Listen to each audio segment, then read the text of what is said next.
Story 1. The Silent Gas Station. It was close to midnight when Daniel's dashboard light blinked red as the fuel gauge sinking toward empty. The Nevada highway stretched endless and black, stars like cold pinpricks above. He hadn't passed another car in nearly an hour when a flickering neon sign finally emerged from the darkness. Miller S-Gas, in Good's relief, loosened his grip on the steering wheel. He slowed, gravel crunching under his tires as he turned in. The station looked forgotten. One pump stood crooked under a buzzing fluorescent light, its glass cracked. The shop's glass door was propped open by a brick, creaking faintly in the dry wind. Daniel scanned the shadows, expecting movement, but seeing only a tattered flag snapping against the pole. He told himself someone must be inside, counting change or restocking shelves. He stepped out, boots crunching on gravel. The desert air felt sharp, colder than he expected. A faint metallic smell, like rust, drifted from the pump. The digital screen glowed ready, though he hadn't inserted his card. He hesitated, then reached for the nozzle, trying to ignore the low hum of the light above. A clatter echoed from inside the store. Daniel froze. It sounded like a can hitting the floor. "Hello?" he called, his voice too loud in the stillness. No answer came, only the soft moan of wind sliding through the open doorway. Goosebumps prickled his arms. He left the nozzle resting and stepped toward the shop. The door's hinges groaned as he pushed it wider. Inside, the air smelled of dust and something sweet but spoiled. Rows of shelves leaned like crooked teeth, holding faded snack bags and bottles with labels half peeled. The overhead light flickered in slow, sickly pulses. "Anyone here?" He tried again. Silence pressed back, heavy and deliberate. Then a whisper of movement behind the counter, a shuffle, maybe a breath. Daniel's heartbeat thudded in his ears. He took a cautious step forward, floorboards creaking underfoot. Sudden pop like a balloon bursting made him flinch. One of the soda bottles on a shelf had split open, syrup dripping thickly onto the floor. He backed away, knocking into a rack of postcards. They fanned across the dusty tile, each card showing the same picture, the gas station itself. But in every image the windows were black, reflecting nothing. The register drawer slid open on its own. A sharp metallic ding echoed through the room. Daniel's breath caught. He whispered, "Okay, I'm leaving," and turned for the door. But something shifted in the reflection of the glass freezer door shape, taller than a man, standing just behind him. He spun around. Empty aisles stared back. Only the hum of the flickering lights filled the silence. His pulse pounded so hard, his vision blurred. Without another word, he hurried outside, desperate for the safety of his car. The night felt heavier now. The pump still glowed ready, nozzle dangling as if inviting him back.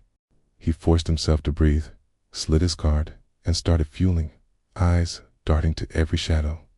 The desert around him seemed to lean closer, listening. A soft laugh, childlike, distant, floated on the wind. Daniel's hand trembled on the nozzle. "Stop it," he muttered to himself, but the sound came again, closer this time, right by his ear. He whipped around. No one, only endless sand and the long road. The pump clicked off. He yanked the nozzle free, heart racing. When he turned to replace it, the screen flashed a single word: "Stay." The letters pulsed in bright green before the display went dark entirely. He stumbled back, keys nearly slipping from his grip. He dove into the car and locked the doors. The engine roared to life, headlights slicing through the darkness. But in the beam's edge, he caught a figure, tall, pale, featureless, standing by the shop door. Didn't move, didn't breathe, just watched. Daniel floored the accelerator. Gravel sprayed behind him as the gas station shrank in the rearview. Yet the figure remained perfectly still, glowing faintly in the mirror until distance swallowed it. 15 miles later, he finally eased off the gas. His hands ached from gripping the wheel. He laughed shakily, convincing himself it was exhaustion and tricks of the light. But when he glanced at his fuel gauge, it still read empty. Confused, he tapped the gauge. The needle didn't move. His car should have stalled miles ago, yet the engine hummed smoothly. A cold dread settled over him. He checked the odometer. The trip meter hadn't changed since he left the station. A flash in the mirror caught his eye. For an instant, he saw the station's neon sign flicker behind him, possibly close, as if he'd never left. He blinked hard. The highway ahead stretched unbroken, but the same flickering glow appeared again, this time beside the road. His phone buzzed violently on the passenger seat. No signal, yet a text notification appeared. Stay. The screen went black before he could read more. He dropped it, hands slick with sweat. When the next sign loomed ahead, another Miller's gas and goods, his stomach dropped. It was identical. The tilted pump, the creaking door, the same dark windows. He slammed the brakes, heart hammering, realizing he had circled back without turning. He never told anyone what happened after that night. The next morning, Highway Patrol found his car abandoned a mile from the station. Engine cold, doors locked, no footprints in the sand, only the pump's screen blinking steadily, a single word glowing green. Stay. Story 2, Room 409. Rain-slicked asphalt shimmered under a broken motel sign as Claire eased her car off the empty interstate. A faded arrow promised vacancy at half-lit Desert Pines Motel. She was too tired to keep driving. The office doorbell jingled weakly when she entered, the air smelling of old coffee and cleaning fluid. An elderly clerk slid a tarnished key across the counter without a word, his eyes never quite meeting hers. The hallway to room 409 stretched longer than it looked from outside. Wallpaper peeled in damp curls, and every step echoed just a half-second late, like a quiet footstep following hers. She unlocked the door, and the sound stopped. The room smelled faintly of mildew and lemon polish. A single lamp flickered on, revealing a narrow bed and a digital clock that already blinked 3:09 a.m. Claire dropped her bag. Puzzled her watch, read 11:47 p.m. Maybe the clock was broken. She set it to the correct time and went to shower. Pipes groaned in the walls, carrying a low moan that almost formed words. Steam fogged the mirror, and when she wiped it clear, her reflection lacked a heartbeat behind her movements, as if it were reluctant to follow. The bed creaked as she settled under the thin blanket. Rain tapped against the window in uneven rhythms, sometimes sounding like knuckles rapping lightly on the glass. She tried to convince herself it was the wind. Sleep came in uneasy fragments until a soft scratching woke her. It seemed to come from inside the walls, deliberate and slow. She turned on the lamp. The clock blinked 3:09 a.m. again. Her watch now read 1:22 a.m., but the motel clock hadn't moved. The scratching grew louder, a dragging sound traveling from one corner of the room to another. Claire pressed her ear to the wall. The plaster felt icy, almost pulsing. A sudden thump rattled the headboard. She jumped back, heart pounding. The bathroom door eased open by itself, hinges whining. Side, droplets of water pattered steadily, though she'd shut off the tap. On the mirror, faint letters formed through the mist. Stay awake. Claire stumbled out, breathing hard. She grabbed her phone, no signal, though earlier she'd had full bars. She tried the door, but the knob refused to turn. It wasn't locked. It simply wouldn't move, as if welded in place. The scratching stopped. Silence pressed in until she could hear her own pulse. Then came a whisper, low and raspy, close to her ear. Don't look outside. Her skin prickled. She turned, despite herself, peering through the thin curtain. A figure stood in the rain, perfectly still beneath the neon flicker, head tilted upward toward her window. No features, only a pale oval of a face. She staggered back, slamming the curtain shut. The whisper came again, from the opposite side of the room this time. Don't let it in. The lamp flickered and died. Darkness swallowed everything except the blinking 3:09 on the clock. Green digits casting a sick glow. Her phone screen lit suddenly and unknown text. Check the diary. The message vanished before she could screenshot it. Heart racing, she searched the drawers and found a battered leather notebook under the nightstand. The first page was smeared with water stains, but she could make out a line. I can't leave. Time always brings me back to 3:09. Pages told of other travelers. Names, dates, each describing the same night. They wrote of scratches in the walls, the unmovable door, the figure outside. The final entry ended mid-sentence. If you hear it breathing behind you. The rest was torn away. A gust of cold air swept the room. The curtain rippled, though the window was closed. Claire felt breath on her neck, warm, damp, too close. She spun, seeing only the outline of the bathroom door swing in shut. The clock reset with a sharp beep. 3:09 a.m. blinked faster now, like a heartbeat. Claire lunged for the door again. This time it opened easily, throwing her into the hallway. Lights overhead flickered in a staccato rhythm as she ran. Every door she passed was numbered 409. She sprinted toward the exit sign, but the corridor stretched endlessly. Behind her, wet footsteps splashed closer, matching her pace. A low laugh slithered through the air, rising until it filled the hall like static. Claire burst through a stairwell door and clattered downward. The staircase spiraled far longer than the motel's 2 stories. Dim bulbs swung on wires, casting dizzy shadows. At last, she reached the ground floor and shoved through another door, lonely to find herself back inside. Room 409. The bed was neatly made, her suitcase zipped and waiting. The clock glowed steady. 3:09 a.m. Her own reflection stared from the mirror, but this time it smiled, a slow, curling grin she didn't make. Its eyes darkened until no whites remained. She backed into the corner, whispering to herself, "This isn't real. It isn't real." But the reflection stepped forward, hand pressing against the glass from the inside. A thin crack spidered across the mirror.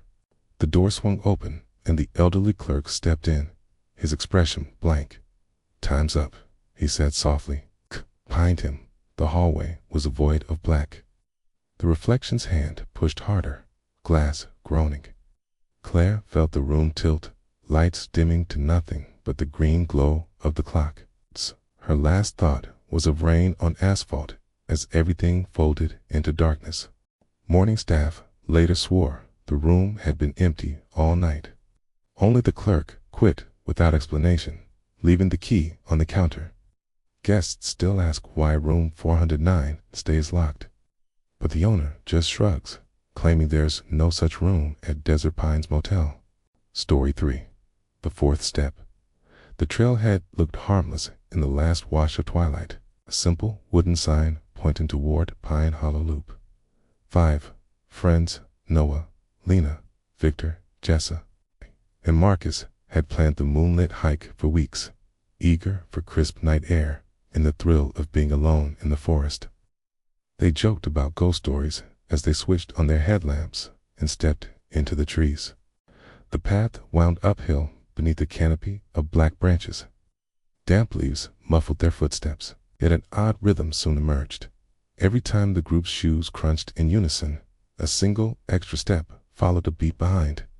At first, they laughed at off-coast, maybe an animal, but the sound kept perfect time, never closer, never fading. The forest thickened, and the air carried a metallic chill. Noah stopped to retie his boot and felt the hair on his neck lift. "Okay." From the darkness ahead came a faint whistle, just 3 low notes. When he asked if anyone else heard it, Lena nodded, eyes uneasy. "Someone's out here," she whispered. Victor swung his flashlight in wide arcs, nothing but trunks and mist. They pushed on, conversation thinning to nervous murmurs. Each time they paused, silence dropped heavy and absolute. Each time they moved, That phantom footstep returned always one more than their own. Half a mile in, Jessa checked the trail map on her phone, frowning. We should have hit the creek by now. The GPS pin spun aimlessly, even though they had bars. Behind them, leaves rustled, though no wind blew. Marcus shone his beam backward, empty. The whistle came again, closer, sharper. Maybe someone's lost, he said, but even he didn't believe it. They called out a tentative hello. The forest swallowed the word and answered with a soft laugh, distant yet clear. A sudden, cold gust swept the trail, extinguishing 2 headlamps. Panic flared. They clustered together, fumbling with switches until the lights flickered back. That's when Jessa counted aloud, voice shaking. 1, 2, 3, 4, 5. Her breath hitched, weight-sicked shadows. They all looked down, on the packed dirt. 6 long silhouettes stretched toward the trees, though only 5 of them stood there. The 6th shadow loomed taller, its head bent unnaturally, arms too long. Victor cursed and bolted. The others followed, branches whipping their faces. The forest seemed to close in, trees leaning at impossible angles. Every few strides, the 6th shadow flickered at the edge of their beams, always keeping pace. They broke into a clearing where moonlight spilled over a shallow creek. Relief lasted seconds, because on the far bank stood a figure cloaked in darkness, featureless except for pale hands dangling at its sides. It tilted its head as if listening to their frantic breaths. "Keep moving," Noah urged, splashing through icy water. Behind them, the 6th step splashed too, heavier, deliberate. Lena slipped on the slick stones. Marcus yanked her upright as the unseen pursuer waded after them. The trail forked unexpectedly. None remembered a split on the map. They chose left, sprinting uphill until lungs burned. The forest grew silent again, but now every headlamp beam revealed faint carvings on tree trunks, crude tally marks in groups of 5, each streaked with something dark. Victor slowed, panting. "I think it's gone." His words barely faded when the whistle sounded directly beside his ear. He screamed and vanished into the brush, his flashlight spinning on the path. They searched frantically, calling his name, but only their echoes replied. No crash of retreating footsteps, no struggle, just absence, and the unmistakable sound of 6 slow claps somewhere in the trees. Terror sharpened their senses. They ran blindly until the trees thinned and distant highway lights flickered below. Relief surged as they burst from the woods onto gravel, stumbling toward their parked cars. Only 4 reached the lot. Their shouts for Victor dissolved into the night. Police combed Pine Hollow for days, finding no sign of him, no shoe prints beyond the creek, no dropped gear. Search dogs refused to enter the upper trail, whining at the edge and backing away. Weeks later, Noah scrolled through photos from that night, hoping for a clue. In every group shot taken before Victor vanished, 5 smiling faces stared back. Each photo showed 6 figures. The extra one stood slightly behind them, blurred but unmistakable, its head bent at the same eerie angle.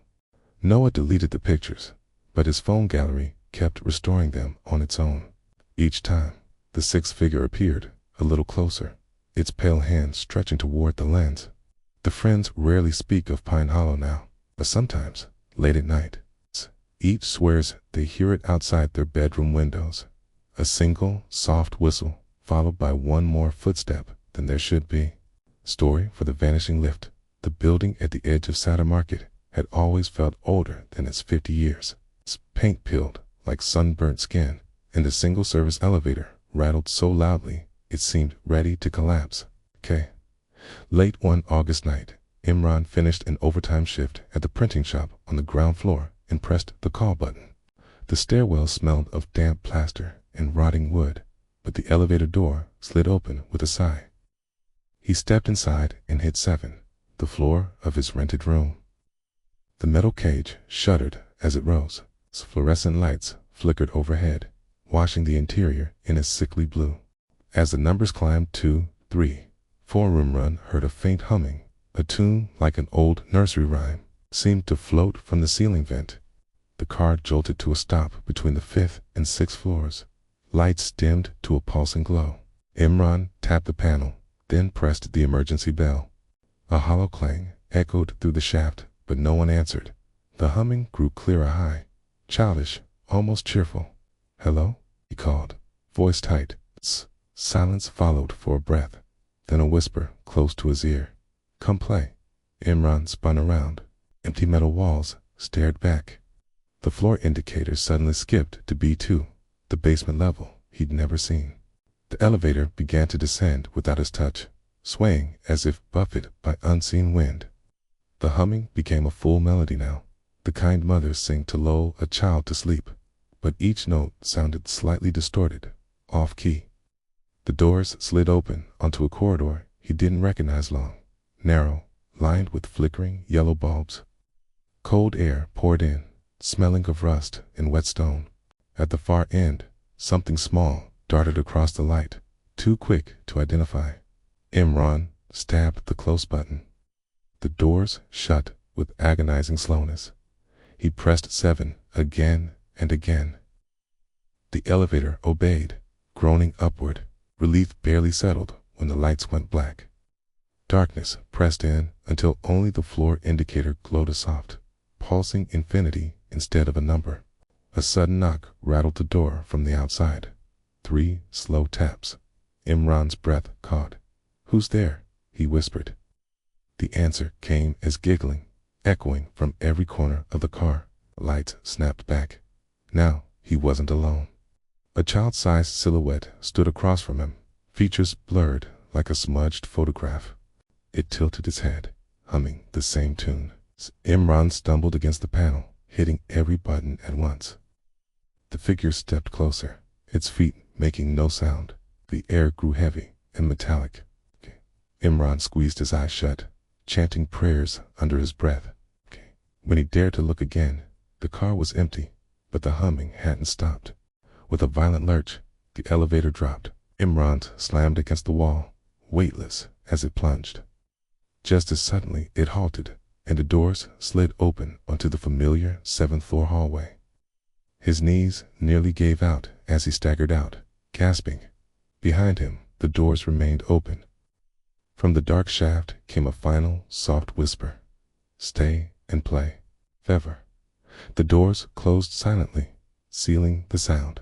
Imran ran to his room and locked the door, heart hammering.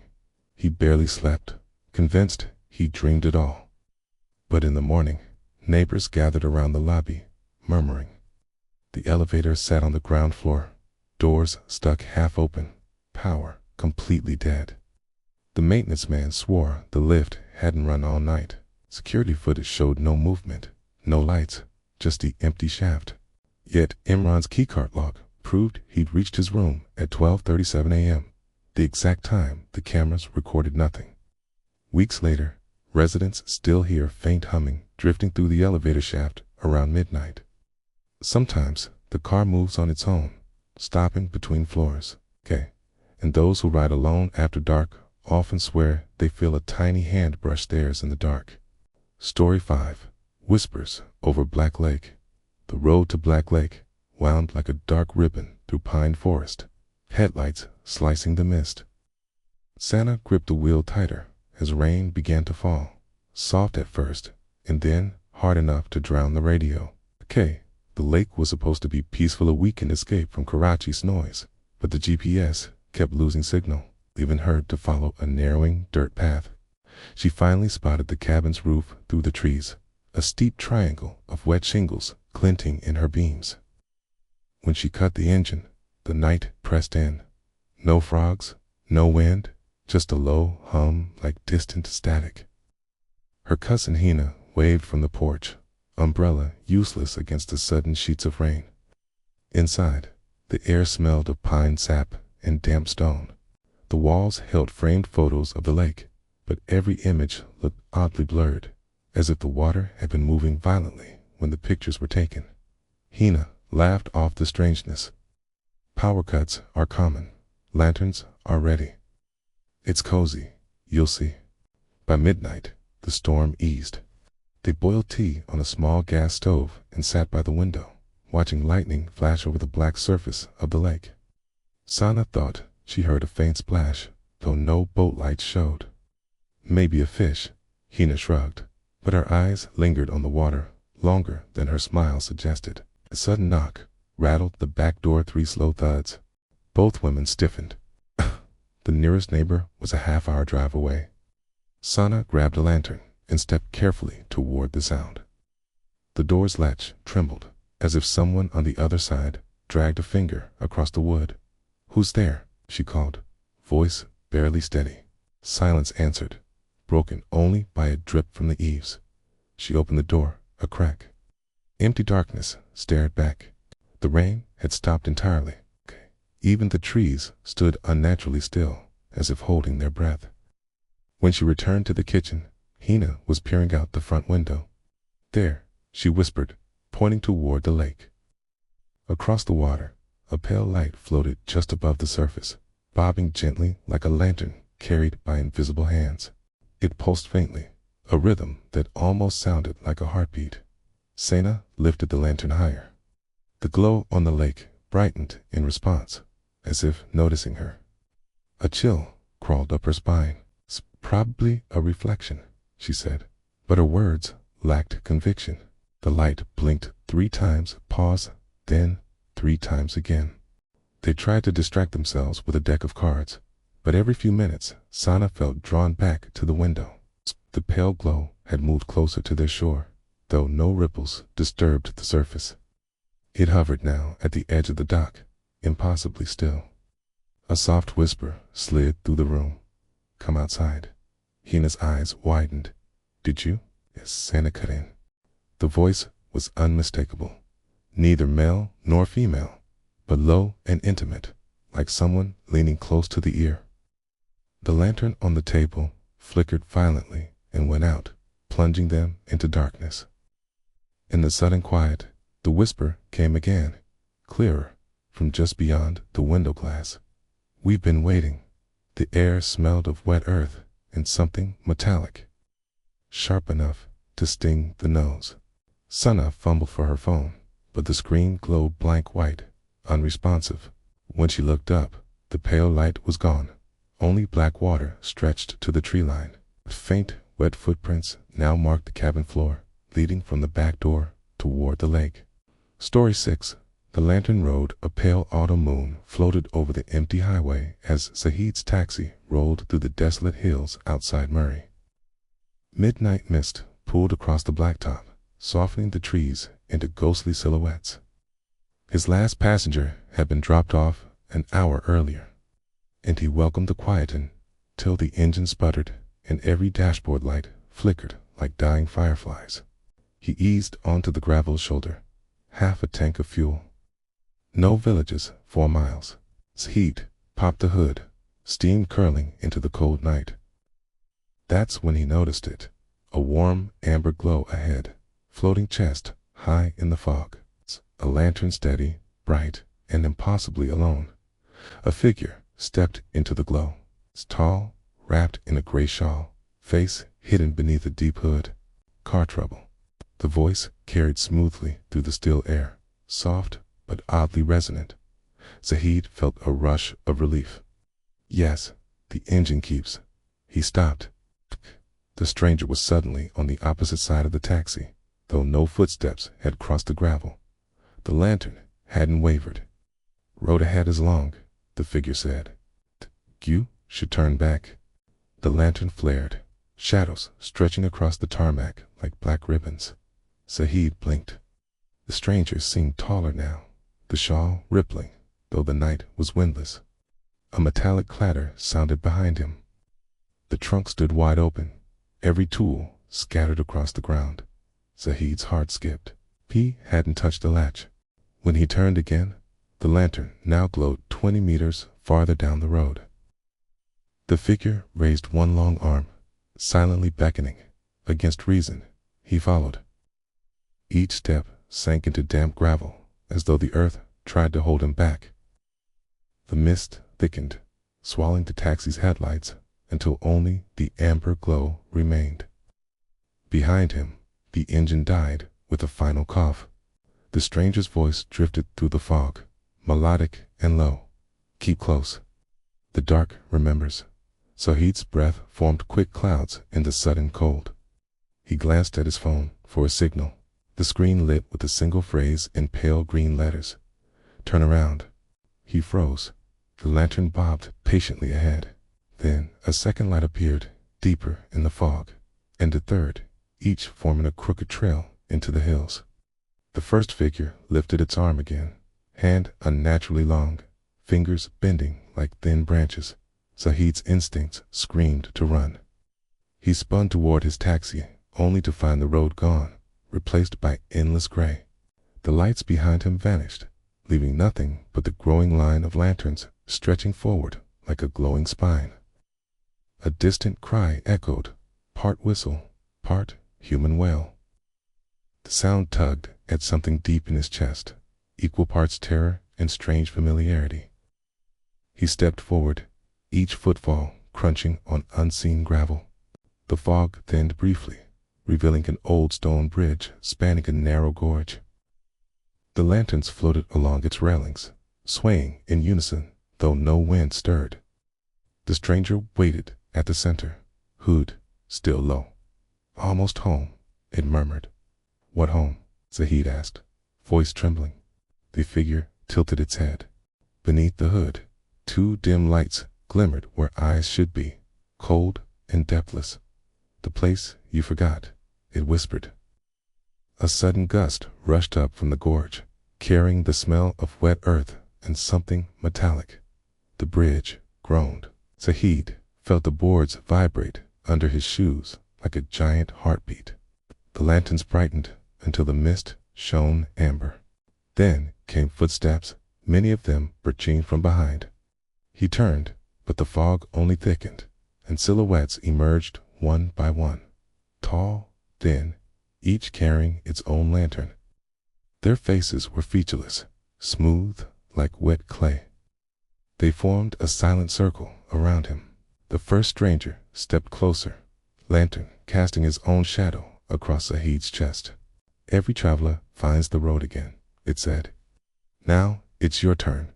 Zahid stumbled back.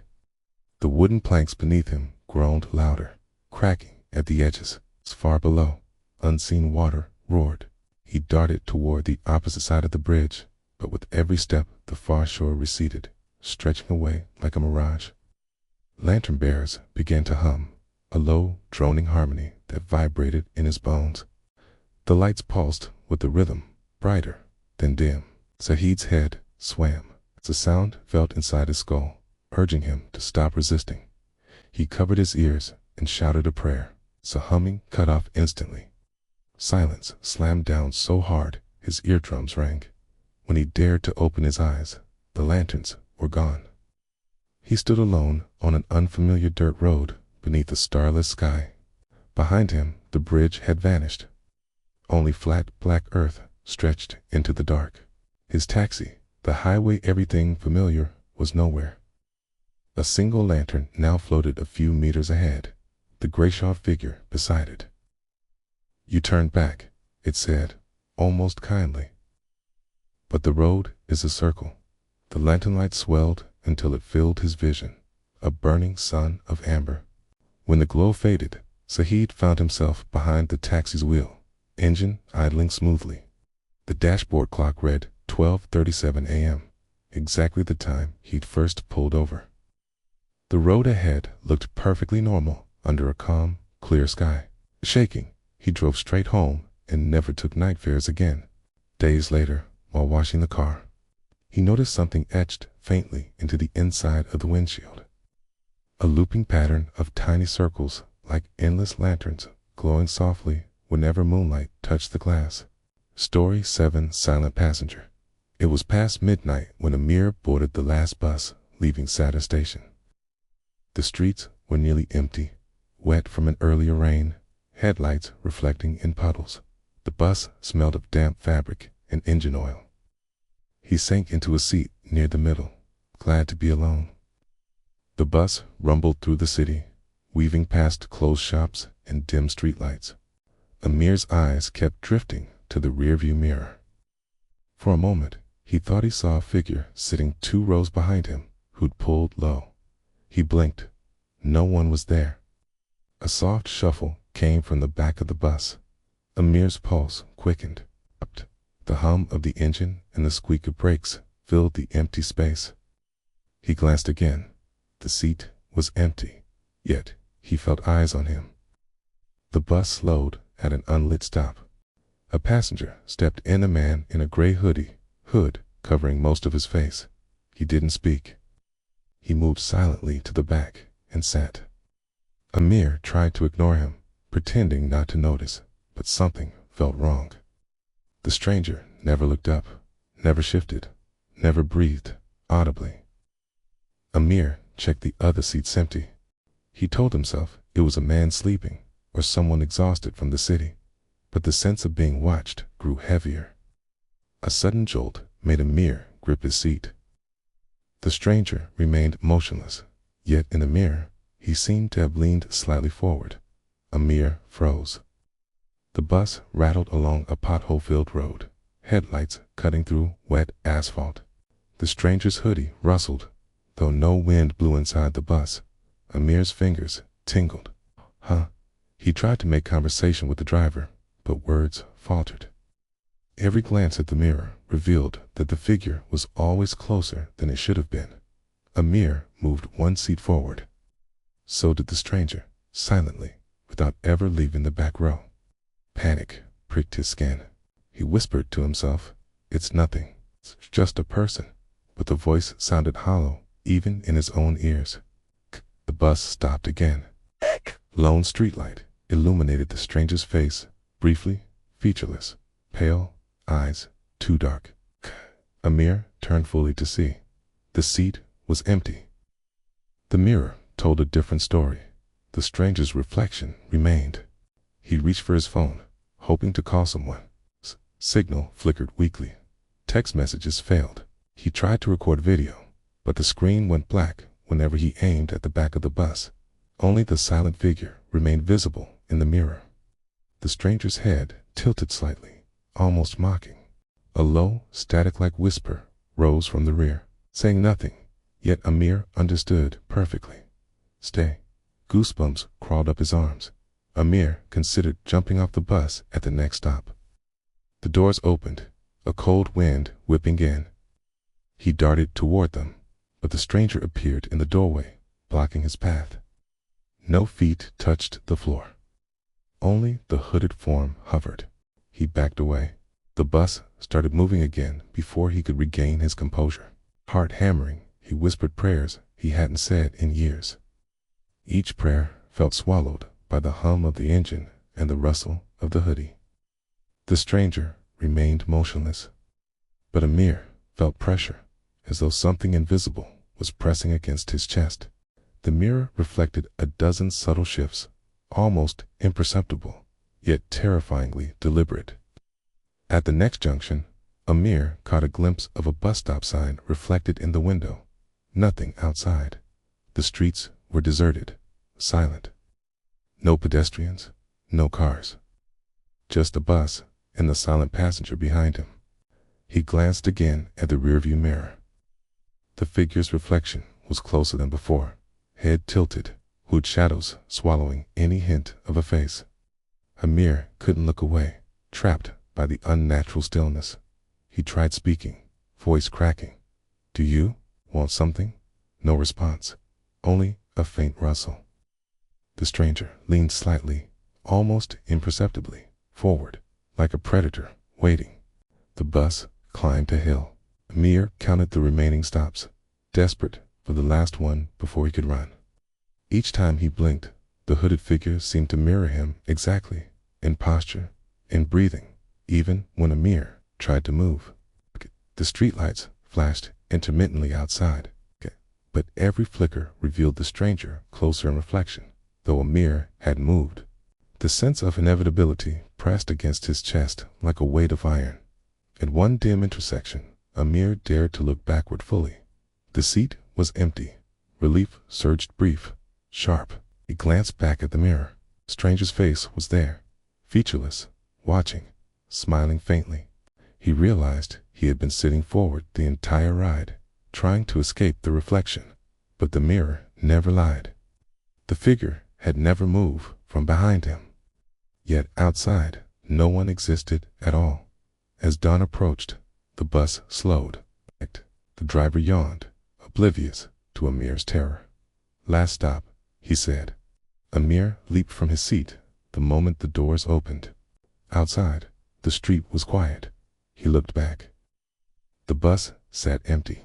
The mirror's reflection showed only himself, lone yet a faint shape lingered in the rear window, vanishing as he blinked. The police later found the bus abandoned at the depot. No passengers, no driver logs. CCTV footage showed the last ride leaving the station, with Amir alone. The reflection told the true story. He was never alone. Story 8. The Locked Cabin. A thin mist hung over the forest as Aisha and Omar drove up the winding path to their rented cabin. The sign at the entrance was faded, letters half peeling, but the description online promised a quiet weekend getaway. Twilight filtered through the dense pines, shadows stretching across the narrow road. The cabin appeared suddenly, almost hidden among the trees. Its wooden walls were dark, damp in the fading light.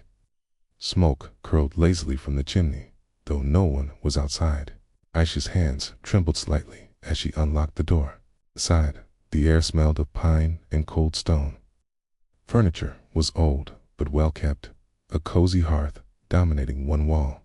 The couple dropped their bags and explored, joking about ghost stories while the wind rattled the windows. By nightfall, the forest had fallen silent. Only the occasional owl called, sharp and distant. They lit candles, sat by the fireplace, and tried to relax. But a nagging feeling of being watched crawled over their skin. When Omar went to fetch more wood, he noticed that the front door was slightly ajar. "Did you leave it unlocked?" he asked. Aisha shook her head. They both checked. The bolt was engaged, firmly latched. Later, as they prepared dinner, the sound of soft scratching echoed from the walls. Omar froze, listening. The noise was irregular, deliberate, moving from one side of the cabin to the other. "Probably just the wind," Aisha whispered, but her voice lacked conviction. They ate quickly, casting nervous glances toward the windows. The fireplace suddenly flared, despite the fire being nearly out. A warm glow spread across the room, lighting the corners where shadows seemed unusually deep. When they tried to turn in for the night, Aisha noticed something strange. The bedroom door, which they had locked from the inside, was now slightly open. Omar checked. The lock was engaged, yet the door had moved. A low thump came from upstairs. Omar grabbed a candle and climbed cautiously. The floorboards creaked under his weight. At the top, nothing seemed out of place, yet the air felt colder, heavier, as if the room itself were breathing. Back in the living room, Aisha heard whispering, soft and unintelligible. It came from the corner near the staircase. She froze, staring at the shadows that shifted as though alive. Suddenly, the lights flickered violently, then died. Darkness pressed in. Only the faint glow of the fireplace remained, casting strange silhouettes on the walls. The whispering grew clearer, though still incomprehensible. Omar returned, face pale. "Nothing upstairs," he said, though his voice betrayed his unease. The cabin seemed to sigh around them, settling into a tension that made their skin crawl. They tried to sleep, but each time they closed their eyes, faint sounds moved through the walls. Scratching, tapping, shifting footsteps. Kia pressed herself against Omar, too frightened to speak. Hours later, a loud crash jolted them awake. Something heavy had struck the door to the kitchen. They held their breath, waiting. The sound repeated, closer this time, circling the room. The couple fled to the bedroom, locking themselves inside. But the door now seemed to resist, wobbling slightly, as if something on the other side was pushing. They shouted, pounding on the wood, but the noise outside was unyielding. From the corner of the room, shadows lengthened unnaturally. Candlelight flickered across shapes that should not exist, dark forms moving with impossible angles. The air grew colder with each passing moment. A whisper reached them, this time distinctly. "You shouldn't be here." Their hearts raced. Aisha grabbed Omar's arm. "We need to leave," she said. When we approached the door, it wouldn't budge. A gust of wind rattled the windows violently, yet outside the forest remained silent. No leaves moved. No branches swayed. The cabin seemed to exist in a space separate from reality. In desperation, Omar tried breaking a window. The glass held firm, unyielding. Even the smallest crack refused to form. Panic surged through them like electricity. Then, a faint light glowed in the fireplace. Shadows stretched and twisted toward the bedroom. Whispers multiplied into murmurs, overlapping, circling them in the dark. Aisha turned to the corner where the whispers originated. Something stood there, barely visible, a figure, blurred and twisting, impossibly tall. It moved closer without sound, as if gliding over the floor. The couple huddled together, paralyzed with fear. Every instinct screamed to run, yet there was nowhere to go. The room seemed to shrink around them, walls bending subtly, the ceiling lowering. Minutes stretched like hours. The figure remained at the corner, watching. Then, without warning, the whispers stopped. The room fell silent, oppressive and absolute. At dawn, authorities investigating a missing person report arrived. They found the cabin empty, doors and windows perfectly secure. No signs of forced entry. No trace of the couple. The locals say that on quiet nights, when the wind dies and the forest stills, faint scratching and whispering can be heard from the locked cabin. Yet no one has entered it since, and it remains untouched, frozen in time. Story 9. The Vanishing Roommate. The dormitory smelled of disinfectant and old carpet as Samir moved into his new room on the 3rd floor. He was excited for the semester, but nervous about living with a stranger. Room 312 was small, with 2 beds, a shared desk, and a single window that overlooked the parking lot. His roommate arrived a few hours later, quiet guy named Farhan. He barely spoke, nodding and greeting and dragging his bag onto the bed. There was nothing unusual at first, aside from his pale skin and hollow eyes. That first night, Samir noticed the sound, faint whispering, almost imperceptible, coming from the corner of the room. He thought it was Farhan on his phone. "Everything okay?" Farhan nodded, without looking up. Days passed. Farhan barely left the room, except to shower. He spoke only when necessary. Samir tried to engage him in conversation, but the answers were minimal, sometimes repeating questions Samir had asked. Late one night, Samir woke to Farhan sitting perfectly still on his bed. The moonlight revealed his face tilted strangely, staring at a blank wall. "Farhan," he whispered. No response. He blinked. Farhan's head was now resting on his desk, but the posture seemed impossible. Items began disappearing. Pens, notebooks, a laptop charger. Samir searched, thinking he misplaced them, but often they appeared in the strangest places. Under his pillow, behind his backpack, sometimes on the ceiling shelf. He started noticing oddities in reflection. In the mirror above their sink, Farhan's image lagged a second behind his actual movements. Sometimes he'd see Farhan standing behind him, even when Farhan was on the opposite side of the room. One night, Samir heard scratching inside the walls, not from the pipes, something else. He pressed his ear to the plaster. Low whispers called his name, urgent and almost friendly, but incomprehensible. The sounds escalated. Every night, he'd wake to the bed empty, though Farhan's blanket was neatly folded. And yet, the desk chair would be spinning slowly, as if someone invisible had been sitting there. The other dorm residents noticed too. Cleaned. Farhan sometimes appeared in the hall, walking past them, then vanished before they could say a word. It was as if he were present and not present at the same time. Samir tried recording him with his phone. When reviewing the footage, Farhan appeared normally at first, then glitched strangely, vanishing for seconds, reappearing, blurred, like a figure out of phase with reality. Books on the shelves rearranged themselves overnight. Notes appeared on his desk in handwriting identical to Samir's, but he never wrote them. Messages: "You can see me yet," or "I've been here all along."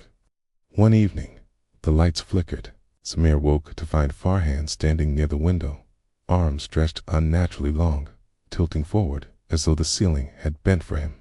Samir froze. Farhan whispered, "Don't move." From that moment, Samir avoided looking directly at him. Farhan seemed to watch through peripheral vision. Any attempt to confront him resulted in a figure vanishing when faced head-on. Samir stayed awake nights, counting the breaths of the room. Sometimes he'd hear a faint hum, a melody repeating over and over. It sounded almost comforting, then grew sinister, echoing from the walls, the ceiling, the floor. He spoke with the dorm warden, but Farhan's records were empty. No file, no ID, no sign of enrollment. Yet Samir knew he had moved in. He remembered the handshake, the unpacking, the small smile. One morning, Farhan was gone. Bed made, desk empty. Samir panicked. He checked the hall, the stairwell, the lobby. Nothing. Security cameras showed the room undisturbed. No one entered or left. Even worse, the window overlooked the parking lot. Car had been there the previous night. Samir remembered walking past it, but it was now missing. Felt a chill, realizing reality might be unraveling. Books he left on the floor were stacked neatly. His own desk chair spun slowly, stopping abruptly. He could swear he heard soft footsteps pacing behind him when the room was empty. Days passed. Samir's friends reported glimpses of Farhan in the hallways, even though cameras never caught him. They'd see a shadowy figure moving silently, disappearing before they could reach him. Samir tried to sleep elsewhere in the dorm. Each night, the whispers followed him, low and melodic. He'd awake with his bed neatly made, blanket folded, nothing out of place, yet the feeling of being observed persisted. He began documenting everything: sounds, objects moving, reflections. Each note ended with one chilling entry: "He is not gone." One evening, Samir checked the mirror. His own reflection moved normally, but behind him, Farhan appeared, blurred, face pale, eyes hollow, hand reaching toward him. Samir spun around. Nothing. When he looked back at the mirror, the figure remained, smiling faintly. The room was empty, yet Farhan's presence lingered, defying all logic, all records, all reality. By the end of the semester, Farhan had vanished completely from official records. No student file, no dorm log. No one remembered seeing him. Yet Samir knew the truth. Farhan had never left. Sometimes, late at night, students in the dorm hear faint whispering behind closed doors. A shadow moves where no one stands, and those who glance at mirrors claim they see someone or something watching from behind them. Story 10. The midnight phone call. It started on a quiet night in Islamabad. Zara was scrolling on her phone when a sudden call lit the screen. 3:09 a.m. The number was unknown. She ignored it. The ringing stopped, but a chill lingered in the air. The next night, exactly 3:09 a.m., the phone rang again. Same unknown number. Heart pounding, she answered. No voice. Only static, faint whispers barely audible. She hung up. By the third night, her curiosity turned to dread. She noticed the whispers, repeating fragments of her day things she hadn't shared with anyone. Each call lasted exactly 2 minutes and 37 seconds. Her apartment felt different. Electronics flickered, lights dimmed unexpectedly, and her smart devices turned on by themselves. The phone always lay face up, glowing softly in the dark. Zara tried blocking the number. It was impossible. Each attempt failed. Every call came from the same source, her own device. Even when she turned it off, it rang at 3:09 a.m. sharp. One night, she held the phone in her hand. A whisper breathed directly into her ear. "You're not alone." Her blood ran cold. She swung the phone around. Empty room, only the furniture casting long shadows. Her friends thought she was exaggerating, but one night she showed them the call log. Each entry came from her number, time-stamped perfectly. Always 3:09 a.m. No outgoing calls. No explanation. The calls grew worse. The whispers became clearer, repeating her private thoughts, mocking questions she hadn't spoken aloud. She started keeping a journal, afraid she might forget details if they weren't written down. Zara installed a new phone, thinking the old one was haunted or compromised. She turned it off for 3 nights. On the 4th night, her old phone rang from inside the locked drawer. She called the police. Technicians traced the number. There was nothing. No device. No line. The call existed, but nowhere in the system. Her own number was listed as both caller and receiver. Sleep became impossible. At exactly 3:09 a.m., she heard the phone ringing, even in her dreams. Whispers followed her through the apartment. Furniture shifted subtly overnight. Shadows moved against the walls. One morning, she woke to find the phone on the floor. Screen displayed a single message. "I've been here." She panicked. Every appliance had turned on. Lights flickered in a pattern, a slow pulse like a heartbeat. A friend suggested leaving the apartment. She agreed, but when she returned, the phone rang immediately upon entering. She froze. It was 3:09 a.m. Again, she dared not answer. The whispers now called her by name. Not Zara, but her full name, each syllable clear, echoing in her skull. She tried recording them. The playback revealed only silence. Her reflection in mirrors became strange. Shadows behind her twisted unnaturally, as if they had a mind of their own. Sometimes she caught glimpses of a figure standing where no one should be. Neighbors noticed her lights turning on and off. They reported sounds, faint whispers in the hall, doors opening slightly when locked. None had seen anything, but the sensation of being observed lingered. Zara set up cameras around her apartment. Footage captured nothing unusual. Yet, she felt eyes on her constantly. The whispers became constant, filling silent rooms with words she didn't want to hear. At one point, she unplugged every device, the phone, the laptop, the TV. She sat in complete darkness, and still, she heard her name. Spoken from nowhere, yet everywhere. A friend stayed over one night. Clock ticked toward 3:09 a.m. Suddenly, the friend jumped. The phone rang on the table, glowing brightly. The friend fled, claiming they felt someone breathing behind them. Zara confronted the phone directly. "What do you want?" she shouted into the silence. The reply was immediate, her own voice answering her back, repeating her every word, but slightly delayed, slightly distorted. The next morning, she checked the call log. Dozens of calls were made while she slept. Duration, 2 minutes, 37 seconds each. Each call originating from her device, ending on her own voicemail. Days later, she left the city temporarily. The calls continued. Family reported that at 3:09 a.m., her number rang from inside her own bedroom, though she was hundreds of miles away. Technicians examined the phone again. Nothing unusual. No hacking. No software anomaly. Yet the call logs proved otherwise. The device was calling itself, originating from somewhere beyond understanding. Zara finally accepted she could not escape it. The calls, the whispers, the distorted reflections all remained part of her life. Each night at exactly 3:09 a.m., she would hear her name again. Friends urged her to destroy the phone. She did. Smashed it through the pieces in separate bins. The next night, she awoke at 3:09 a.m. to a vibration under her pillow. Her own number displayed on a brand new phone she had never owned. The whispers returned, louder, clearer. You can never leave. She could no longer sleep, no longer feel safe. Even in daylight, shadows seemed to stretch unnaturally. No records of the cause exist in any network. Every night, precisely at 3:09 a.m., her phone rings from inside her own apartment. She has learned to leave it unanswered, but the whispering never stops.